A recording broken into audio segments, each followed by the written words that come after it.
On today's show, what are the biggest questions for your Houston Rockets heading into the preseason opener at home against the Indiana Pacers? What are our expectations for how the offense and defense should look in this very first game? Lineups, rotations, and so much more. It's all coming up right here at Locked On Rockets.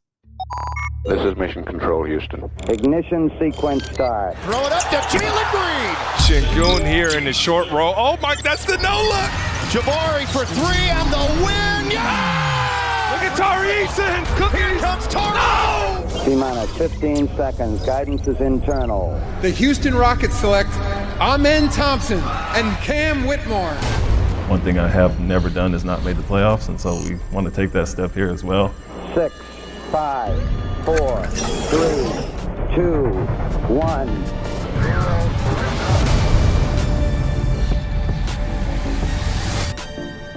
What's up, and welcome to another edition of Locked On Rockets, your daily podcast home for everything Houston Rockets basketball. As always, I'm your host, Jackson Gatlin, native Houstonian and credentialed media member. I'm also the host of Locked On NBA Mondays. Be sure to follow along on Twitter at JT Gatlin, and the show, of course, at Locked On Rockets, free and available wherever you listen to your podcasts, including YouTube. Now, today's episode is brought to you by Jase Medical. Empower yourself when you purchase a Jase case, providing you with a personal supply of 5 antibiotics that treat up to 50 plus different infections. Get yours today at jasemedical.com. That's JASE medical.com. And as always, thank you so much for making Locked On Rockets part of your day every single day. Shout out to all of our everydayers, whether it's on your way to work, on your lunch break, in the gym. Thank you so much for making Locked On Rockets part of your day every single day. Joining us now is none other than your weekly co-host, the podfather himself, Rockets Wire editor and host of the Logger Line podcast, Ben DuBose. You can track down on Twitter, or X, I guess, at Ben DuBose. And Ben, it has been a long time coming, but we are finally on the eve of the return of Houston Rockets basketball. Sort of, it's preseason, but we're excited to see our first glimpse at what this team can actually look like on the basketball court together. They take on the Indiana Pacers at home at the Toyota Center. It's going to be so much fun. It's going to be a really exciting first glance at what this team is able to do offensively, defensively, lineups, rotations, a lot of the things that we're going to be discussing and kind of the questions that we have and what we maybe want to see out of this team in the first preseason game. I'm excited, man. Yeah, I am too. It's just fantastic to have basketball back. The one word of caution I would have, besides the obvious, it's preseason. This is definitely a game where you want to look more at the process than the results. I think back to the preseason opener a year ago when the Rockets played the Spurs and the Rockets won by 40 or 50, whatever it was. It looked like the two teams weren't even remotely close from a talent perspective. And yet, for the full season, both teams finished in identical 22 and 60. And what I think happened early in the preseason, a lot of these teams are basically just hooping. And if it comes down to raw talent, of course, the Rockets had more of that than the Spurs a year ago. But ultimately, as it got to the regular season and advantages of structure and coaching were able to take hold as coaches get more time with their players, the Spurs sort of eroded that talent gap. So that's sort of the one word of caution I would have, is that I would not necessarily focus on the result, because it's not as if either team is going to be really looking at it through a regular season lens or trying to dial things up the same way they would if the game actually mattered. But there is something to be said just from tendencies, rotations, and then especially some of your younger players, just can they go out and get a bucket? Can they go out and get a stop? Little things like that. So while there's not that much to be taken from a team perspective in terms of the process, in terms of the decisions, in terms of the rotations, and then just some of the individual one-on-one battles, yeah, there is some interesting stuff that you can find. Absolutely. And we're going to take everything with a grain of salt from the preseason game, but it'll still be nice to kind of get a glimpse at what they've been working on, some of the things that they're trying to execute offensively, defensively, because they've been scrimmaging against each other in-house for the better part of this last week through training camp and all that. The players even talked about this. We spoke with Ime Udoka, Jae'Sean Tate, and Jock Landale at Rockets practice ahead of the Rockets-Pacers preseason tip-off. And one of the kind of main takeaways was that, hey, it's one thing to be scrimmaging against yourselves. It's another thing to actually go out there and try to get a stop or get a bucket against another team where you don't know the sets, where you don't, because everybody in-house with the Rockets, everybody's got the scouting report on everybody else. You know what their strengths are. You know what their weaknesses are. You know these guys through and through because they're your teammates. It's very different trying to do it against another team, be it defensively, offensively.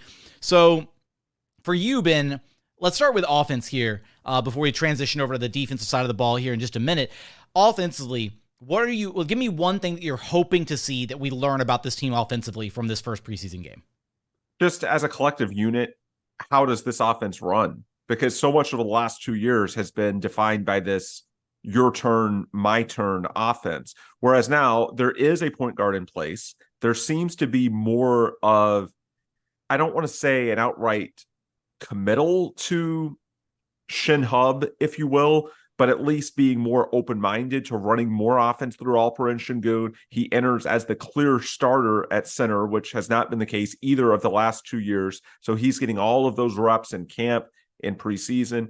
He's the guy in the middle. You have a true point guard who can read the floor with Fred VanVleet a lot better than I think Kevin Porter Jr. the last couple of years. So what does this offense look like? And we've heard a lot from Ime Udoka already about using Jalen Green off the ball. So offensively, it's more just, how is this going to work? Because so much of the last 2 years, it's basically been just an extremely dumbed down system of get the ball to one of your athletic scorers and try to find the best mismatch you can and let him cook.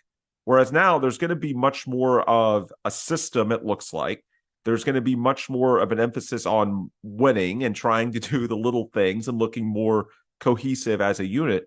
So what does that look like? How much of, your general half-court sets, what's the proportion that's initiated by Fred? What's the percentage that's initiated by Alp? How does Jalen look playing more off the ball than he did a year ago? I would just say in general, it's more about how is this actually going to look after 2 years of your turn, my turn. Absolutely. And I think just even dialing in it even further, getting really into kind of some of the micro of it, I'm very curious to see some of the specific sets that Ime has drafted up and designed to get Jalen Green the basketball as he's playing off ball, right? Like, is he going to use Jalen Green as a guy coming off pin downs and pulling up for threes, off motion? Is he going to get him curling at the elbow and trying to attack the rim that way? Is he going to be going, backdoor, cutting down the baseline, while Alp has the ball at the top of the key? Things like that. All these little wrinkles that I'm hoping to see offensively. And that doesn't apply to just Jalen, right? What are some of the ways that they get Alperen Sengun the basketball, right? Are they going to have some moments where they post him up? Are they going to have moments where he's exclusively in DHO, right? How much pick and roll action do we see between Fred VanVleet and Alp versus Jalen Green and Alp, right? How much time does Fred dominate the basketball with the ball in his hands? Do we see some of the concerns that Raptors fans have been lobbing our way via YouTube comments and tweets and all this? Is Fred going to pound the air out of the basketball, or is he really going to share the basketball and be that floor general that we kind of expect him to be? So there's a lot of question marks about this Rockets offense.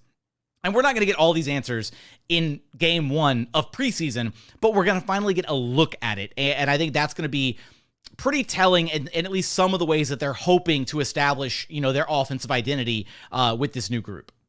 And I would also say, as far as Sengun, yes, I'm curious as well how much he operates in the high post from behind the arc and how much is him on the low block trying to play make in that way. But I also think in this matchup against Miles Turner, who did play in the Pacers preseason opener on Sunday night, Turner is the epitome of a stretch 5. So I know we'll talk about defense in a few minutes, and that's going to challenge Sengun. He's talked about working on his legs over the offseason, and Miles Turner is the type of guy where you can challenge Alp and see just how willing and able he is to defend in space. But on the offensive end, look, he's going to see Miles Turner doing what he does on one end. And of course, the big question with Alp, can he eventually become that same type of player offensively? Is his production in a small sample thus far? He did shoot above 33% on threes a year ago. Can you extrapolate that to a larger sample? Can he be confident taking threes and really spacing the court? To me, that's what preseason should be about, experimenting, pushing the envelope a bit more than you would in the regular season. And so we've talked plenty in the past that unlocking doesn't have to be great. Just a solid 3-point shot is so huge for Alp to truly be able to take advantage of his gifts as a playmaker and in other spots on the floor. So besides just him sort of initiating the offense, how much is on the low block, how much is in the high post, I also want to see what ultimately happens with Alp as a 3-point shooter going up against another stretch 5. Can he bring that dimension to the offense? Because if he can, that's going to unlock a whole new level of things that Ime Udoka can do with this offensive group when Alp is on the floor. And we know that he now has a coaching staff that is encouraging him to take those shots, that is, pushing him to be more comfortable taking those threes when the defense gives it to him. And another smaller one here, we're not going to get a concrete answer from this from just one game in, but by the end of the game, we'll probably, or at least by the end of the first half, I will say, because chances are we'll see like a real rotation for the first half, and then the Ime is probably going to go extra deep into the bench, some of the two-way guys, training camp deal guys there in the second half. But the first half rotations, lineups will probably get, a real taste of first half of Houston Rockets basketball.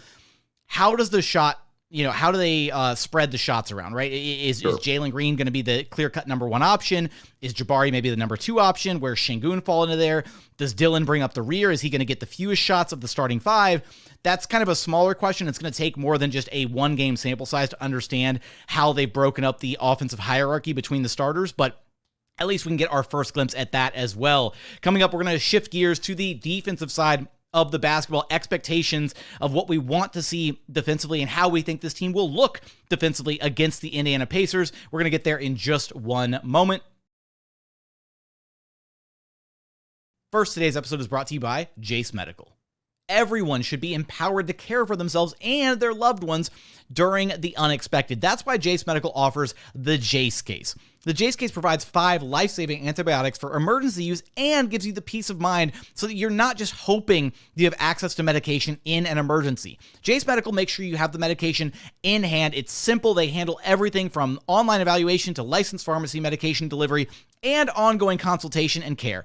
Don't get caught unprepared. Get $20 off of these life-saving antibiotics today from Jase Medical by using code LOCKEDON at checkout at jasemedical.com. That's JASE medical.com. And continuing on here at Locked On Rockets, your daily podcast home for everything Houston Rockets basketball. Now, this Rockets team defense has been kind of the point of emphasis throughout all of training camp for Ime Udoka. I know he's, we've talked about some of the offensive stuff, but ultimately this is a team that was frankly an embarrassment defensively for the last couple seasons, and Ime is a defense-first kind of guy.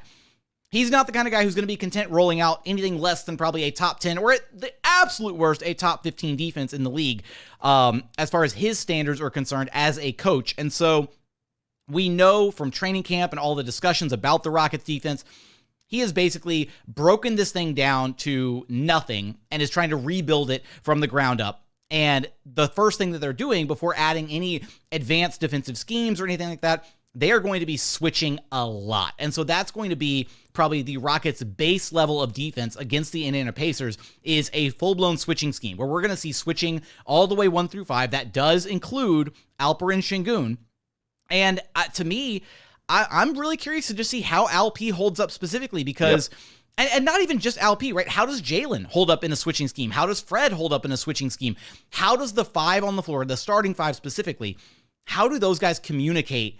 And does the switching look comfortable? Do they look a little clunky with it? Does it still look like it needs some work? Or do they walk out there and they look like a well-oiled machine where guys are switching with purpose? That's one thing that Ime brought up a lot in camp is switching with purpose, right? Where you have to be able to switch with the goal of making the opposing team uncomfortable. If you're switching just for the sake of switching, you're not going to accomplish anything. And we saw this last year's team do that quite a bit, especially with the bench units that featured Usman Garuba, where they would switch 1 through 5, but they weren't ever switching and making the opposing defense uncomfortable. It's just like, okay, you get him now. You get him now. You get him now. And that doesn't accomplish anything other than gift wrapping the opposing team a chance to isolate on the weakest defender if that's how you're going to play defense.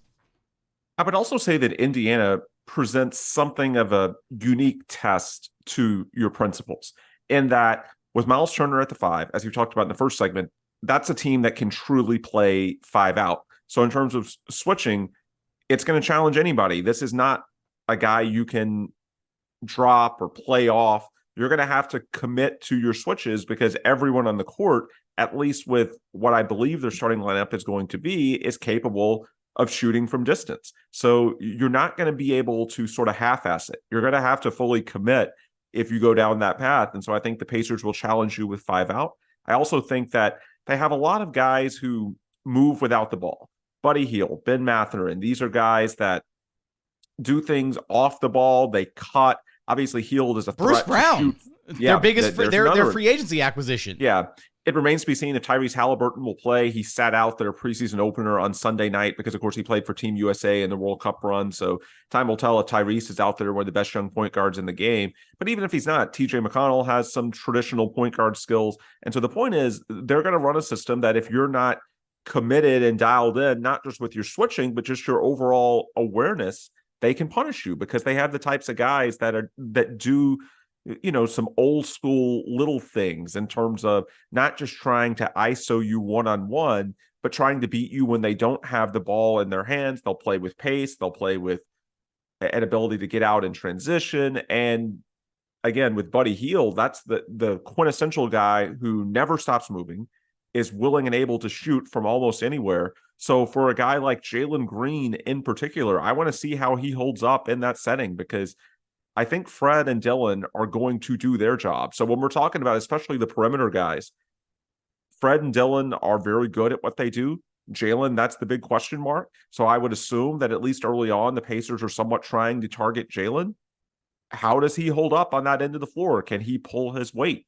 And then, of course, the challenge is, as far as the front court, Alp and Jabari are young. You want to see how Jabari's put on strength and how he holds up in matchups where he might be on the block. Of course, you want to see how Alp defends in space. We talked about that earlier, having to commit, be it one-on-one with Miles Turner or on the switches, being able to defend out to 25 feet if need be. But I think the bigger issue is just going to be Jalen Green and his attention to detail, his awareness, and whether he can truly stay dialed in against a Pacers team that, again, will challenge you. We've talked a ton about Jalen having the gifts to be a good one-on-one defender. The bigger question is just whether he has the commitment and the awareness to be a good team defender. And while it's still early in the preseason, I sort of like the makeup of the Indiana team in that they can present some challenges to the very things that Ime Udoka is working to improve. Absolutely. And we know that one of the areas of emphasis was transition defense for this Rockets team. And this kind of actually feeds back into some of the offensive side of the ball. But, with Miles Turner, elite rim protector, and then also Jarace Walker coming off the bench, who had a monster preseason opener for the Pacers. He played just 27 minutes, but he shot 7 of 15 from the floor, had 19 points, 9 rebounds, 4 assists, 2 steals, and a block in his 27 minutes.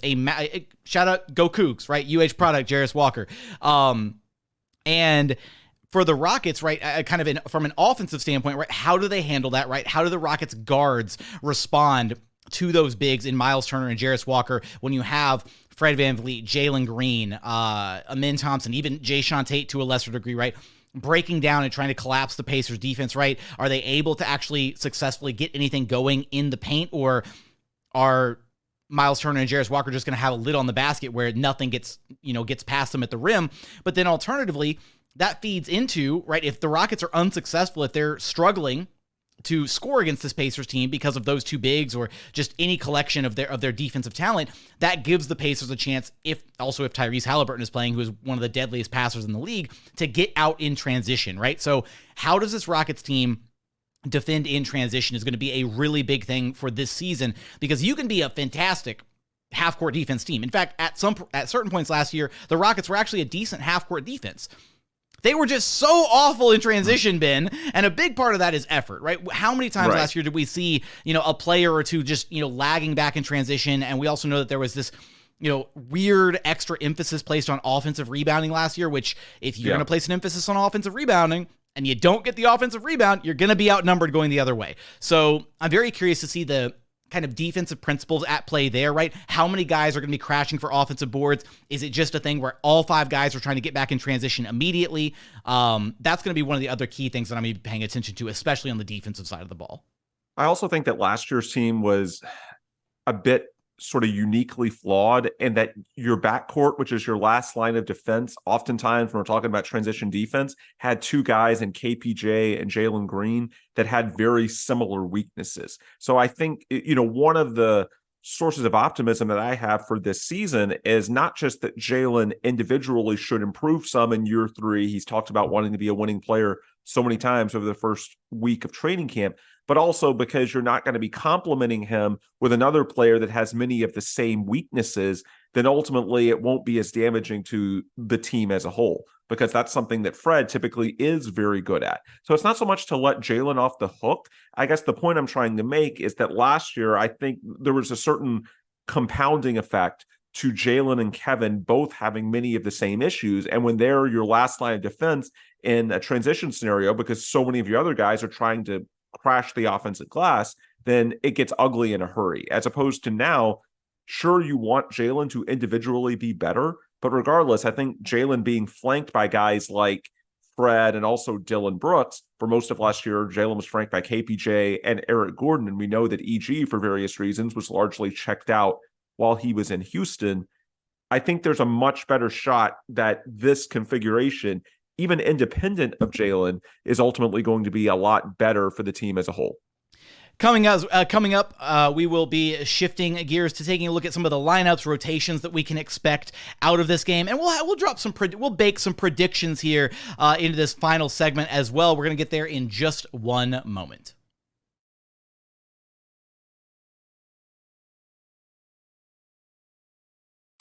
And final segment here at Locked On Rockets, your daily podcast home for everything Houston Rockets basketball. What do you most want to see out of the Houston Rockets' first preseason game this year? Let us know in the YouTube comments. Now, Ben, I do wonder, and I one more point here before we get into some of the lineups and rotations that we're hoping to see, or maybe some of our, we'll sprinkle in some predictions for who we think maybe is, first guy off the bench, that kind of thing.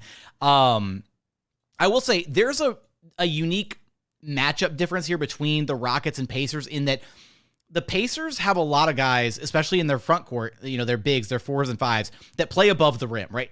Uber athletes, right? Miles Turner can play above the rim. Obi Toppin can play above the rim. Jalen Smith can play above the rim. And Jarris Walker can play above the rim. So you've got 4 guys who kind of outclass the Rockets front court in the sense you don't think of Jabari as an above the rim guy.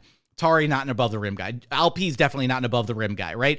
So Jock Landale is not. Jock Landale, right? I think although he will make fun of you when you point that out. Exactly, right? So it's one of those things where that's a unique kind of battle between the Rockets front court, and are they able to stick to their defensive principles, right? Are they able to do the dirty work early, right? Put a body on somebody, box guys out, because this is one of those teams where if you don't do that early work to secure a defensive rebound, to secure and close out a defensive possession, those high flyers that the Pacers have are going to be able to get over the top of you, and those high point rebounders are going to be able to secure some offensive boards, and that's one area that is absolutely backbreaking. If you play 10, 15, 20 seconds, 24 seconds, whatever, of great defense, but you don't secure the rebound, then it's just you are so susceptible to a second, a third, a fourth attack. And that was one area that we sometimes saw the Rockets struggle in over the past couple of years, is not being able to actually secure defensive rebounds. Well, and to tie it back into your point earlier, what is the true Rockets rebounding rate? Because we can both agree that last year's was inflated based on this emphasis they had on crashing the glass, which made them vulnerable in transition. Assuming that Ime wants to adjust that to more of a traditional approach where you try and balance rebounding versus transition defense, then while I don't think the Rockets are going to be a terrible rebounding team, they probably won't be as strong as the metrics would lead you to believe based on last season. So where do they come in? What trade-offs are there to get that better transition defense? Yeah, a team like Indiana with their above the rim bigs will sort of test that a little bit. Absolutely. Now, when we take a look at lineups and rotations here, Ben, I feel like I kind of feel confident in saying this. I think Alp is going to be one of, if not maybe the first player subbed out. And we're going to go to almost pretty early in the game. I think we're going to see the Jabari Smith Jr. at the 5 lineup. Okay. I'm in between who the player is that gets subbed in for Alp. I'm kind of at a toss-up at this point between Jae'Sean Tate and Amin Thompson, and which one of those guys is ultimately going to be the first guy, kind of the sixth man off the bench. But I'm leaning it's probably Jae'Sean Tate, because we know that Ime Udoka loves what Jae'Sean Tate brings to the table. The entire coaching staff is very high on what he can provide to this basketball team. And he also adds that added dose of playmaking, right? Where you put Jae'Sean Tate in there, and he can run some of the similar actions that you might even run for Alperen Sengun, even though he's running them as a wing instead of your 5 on the floor. So I think Alp is going to be the first sub out pretty quickly, and we're going to get a quick glance at that Jabari Smith Jr. at the 5 lineup with something like VanVleet, Jalen, Jae'Sean, Dillon Brooks, and Jabari Smith Jr. at the 5, or maybe even Dillon Brooks subs out as well, and you throw a Tari Eason in there. But I think that's one of the lineups that I'm most curious to see, is how does Jabari actually look at the 5, because we saw it in certain stints last year. And I do really think his future at the NBA level is as a 4/5, not a 3-4 tweener like we thought when the Rockets originally drafted him. Yeah, and if it's Tate, it's not as drastic of a stylistic change because over his first couple of seasons, we didn't see it much last year for a number of reasons, most notably that Jae'Sean just couldn't stay on the court medically. But JT has some experience playing at the 5. I know he's very undersized in terms of his height, but he has the bulk. So in terms of putting in JT for all P, you still have some of the same playmaking. And even if Tate is technically the 4 and and Jabari, the 5 in this configuration, it's not as drastic of a stylistic change as it would be if you went Jabari at the 5 and then brought in a true playmaker like Amen Thompson, to where all of a sudden the dynamic is completely different. Now you could certainly try that, and it would be a lot for the other team to adjust to on the fly. And so you could make a case for that, and maybe Ime is thinking that. But just in terms of consistency for his own group, Tate is probably the easiest sort of apples to apples comp. His game is not identical to Sengun by any means, but in terms of how the team functions on the floor, I don't think it would be night and day different. He does have some past experience in that type of front court role and doing some of the playmaking that I think the Rockets are certainly going to lean on all P and thus the 5 position for in terms of initiating the offense. Now, I will say, I am curious to see how much Amen Thompson is used and in what groupings, because I've been sort of saving for this portion of the podcast. I think there's a possibility that Amen Thompson is more ready than a lot of people on Rockets Twitter, Rockets X, Rockets Reddit, Clutch fans are prepared for. I think a lot of this fan base is sort of contextualizing Amen through Jalen Green and Jabari Smith, who had growing pains, their rookie seasons. Neither really contributed a lot to winning. And now everyone's expectations for Amen are fairly muted because he enters as the backup point guard to Fred VanVleet. So it looks like there's something of a minutes cap there. However, I'm sort of intrigued. You got the quote Friday from the final practice day in Lake Charles, where Ime went out of his way to mention Amen as the standout from the first week of practices out in Lake Charles. I thought that was telling in terms of Amen's personal expectations. He's not shy. He's gone out of his way multiple times to mention that he wants to not only win Rookie of the Year, but be on one of the all-defensive teams as a rookie. Now, I'm not saying that I expect that to happen. That's rather ambitious, but I do think it tells you that he truly believes that he's ready. And now that he's going up against other NBA athletes and he's earning rave reviews from the coaching staff, I think it's something that you should sort of keep an open mind to. And I'm not saying that it's going to be easy to fit him in for more minutes if he is ready, because again, Fred's an established point guard, or you're paying more than $40 million a year for the next couple of years. You also have Jalen Green and Dillon Brooks, who are established starters at the 2 and the 3. So Ime Udoka would perhaps have to get creative to solve that crunch. And maybe that means, bringing in Amen for Sengun, as you were suggesting. But I just think that the Rockets are going to be open to this because, I think a lot of the comparisons to rookie Jalen and rookie Jabari are a bit flawed. I think the main two areas are age and infrastructure. Jalen and Jabari were both 19 years old. Jabari had actually turned 19 just a month before the draft, youngest guy in his entire draft class. Amen is 20 and he turns 21 in January. So he's got a 12 to 18 month head start on Jalen and Jabari. And you can tell it when you look at him. You can tell it when you talk to him physically, mentally. He's much more ready for NBA basketball. 19, 20, 21, those are formative years for a young professional athlete. And Amen is just much more advanced in terms of the player he is physically and mentally entering the NBA than those two were. There's also the infrastructure element. Jalen and Jabari entered the NBA with the Rockets when there were almost no veterans. Now you've got Fred, you've got Dillon, you've got Jeff Green, you've got a coaching upgrade, or at least we think the Rockets have one, going from Stephen Silas to Ime Udoka. That gives you a much better chance to succeed with a rookie and perhaps overcome some of those shortcomings that are always going to be there when a guy is that inexperienced. Also, in terms of just an apples to apples comp to those two players, with Jalen's player archetype is such in which to reach his potential, he has to score at a near elite level.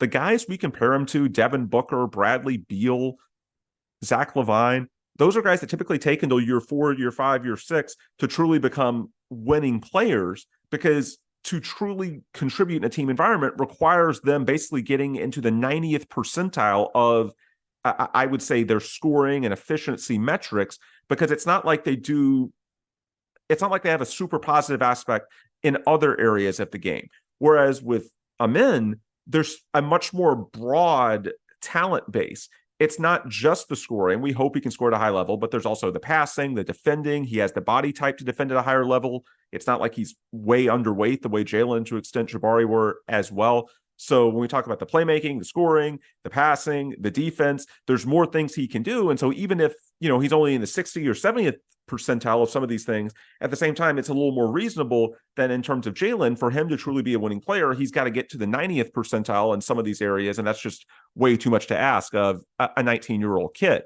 And then with the last point I would make with Jabari in particular, I think Jabari is someone, because he didn't have a lot in the way of playmaking or shot creation as a rookie, and it's just his player archetype, he's always going to be somewhat dependent on the infrastructure around him. So that's not like you're using Jabari to maybe not anymore. You see that handle, Ben? He might be a self-creator now. Yeah, well, he might be, but I mean, as a rookie in particular, yeah, for sure, where he was just 19 years old and underweight and trying to, put on bulk. Never got any plays called for him. Yeah. And, if you put him around, not having a point guard and second-year Jalen Green and second-year Alperen Sengun, yeah, it might look sort of bad at times. So that's something that I think was a mitigating factor for Jabari. But with Amen, I guess first off, the infrastructure is better, as I was saying earlier. But secondly, he's someone who can create his own offense. And the high-end comp, and I'm not trying to make this comp, a ton of things would have to go right. Let me clarify, I'm not expecting this. But look at Ja Morant a few years ago, who was an immediate contributor to winning as a rookie. And I think one of the reasons he was able to do that is because his game was so diverse. It wasn't just about scoring, because he was so elite at other areas of the game in terms of playmaking, his passing, getting other guys involved. He was, in some settings, able to use his sort of point of attack defense and how quick he is laterally to make an impact on that end. That's the high-end outcome. I don't want to put those expectations on Amen, but at the same time, is it impossible? I don't think so, especially, again, this is someone who's going to be 21 years old in January. He is more advanced. I know some will say overtime elite. Well, Ja Morant played at Murray State. You can't tell me that the competition at mid-major Murray State, whatever conference that is all that superior to the point where he's ready for the NBA. No, it's just his talent base was broad enough that even as a rookie, he checked enough boxes that he could contribute to a good team and help his team win more games than they did the previous season. So again, a lot of things would have to go right. And I think with Amen, sort of the deck is stacked against him simply because you have so many other guys at those positions that it's going to be tough. Should mention also his rebounding, because the same frame that makes him a good defender can help him to get a lot of loose balls as well. All I'm saying is that there's a case, and if he did enough to impress Ime Udoka in the first week of training camp, and he comes out in the preseason and looks really good, there's a world where Amen is more ready as a rookie than I think this fan base is prepared for. I think the general fan base view is that, hey, he's just going to play 15, 20 minutes a game as a backup point guard as a rookie, because that's just the cleanest fit right behind Fred VanVleet, and just eventually sort of over the years get him into a bigger role. But there's a world where in a season in which he turns 21, he might be ready a bit sooner than you think. And if that's the case, Ime Udoka will have to get creative, but there's no way you can keep his minutes down. No, and I fully agree with you. And last point here before we wrap things up, I mean, as far as just the creativity element of it, one of the lineups that I'm fully expecting that we're going to see a lot of at some point this season, and hopefully as soon as the Rockets-Pacers preseason opener, is lineups that feature Fred VanVleet, Jalen Green, and Amen Thompson all together. I don't care who else you throw into the front court at the 4 and the 5, but those three guys together, that's how you can still get away with, you're paying Fred VanVleet $40 million a year. Jalen's still going to be probably your tip of the spear offensively and kind of be your primary bucket getter. There's a lot of skill overlap between what Jae'Sean Tate and Amin Thompson both bring to the table as far as the way that they can impact a basketball game defensively, playmaking, all of that. Yeah. And because Amin has the NBA-ready body right now, you can throw him on the wing. He can check other wing players and be just fine on the defensive side of the ball. And then offensively, you play Fred off the ball, you play Jalen off the ball, and let Amin run that offense for a little bit. And that's something that I hope that we see pretty much right out of the gate.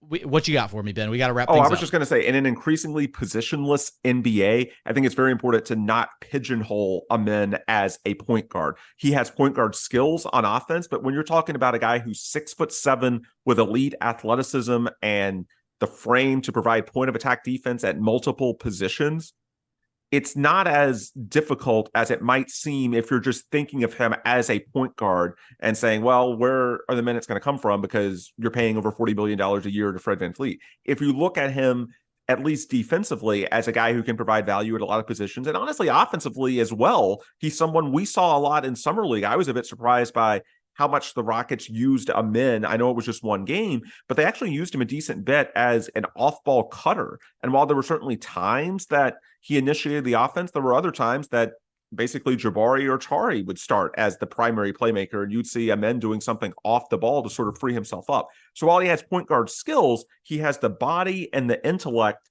to provide value at other positions as well. And so that's going to give Ime a bit more opportunities than I think people who are just pigeonholing him in as a point guard might initially think. A lot of lineup versatility and flexibility for this Rockets group. It's going to be a lot of fun to see what iterations of different lineups and rotations we see from this first preseason opener. Of course, we'll have you covered for the breakdown of how that game goes right here at Locked On Rockets. But Ben, you know the drill. Let everybody know where to track you down at. Yep, Ben DuBose on X, the Logger Line on X, the Rockets Wire on X, and rocketswire.usatoday.com for all of your daily Houston Rockets news coverage. That's going to do it for another edition of Locked On Rockets. As always, thank you so much for checking out the show. If you haven't done so yet, please consider subscribing wherever you listen to your podcasts or on YouTube. Search Locked On Rockets, like, comment, subscribe, all that good stuff. But as always, thank you so much for watching. Thank you so much for listening. And we look forward to having you back right here at Locked On Rockets, your daily podcast home for everything Houston Rockets basketball.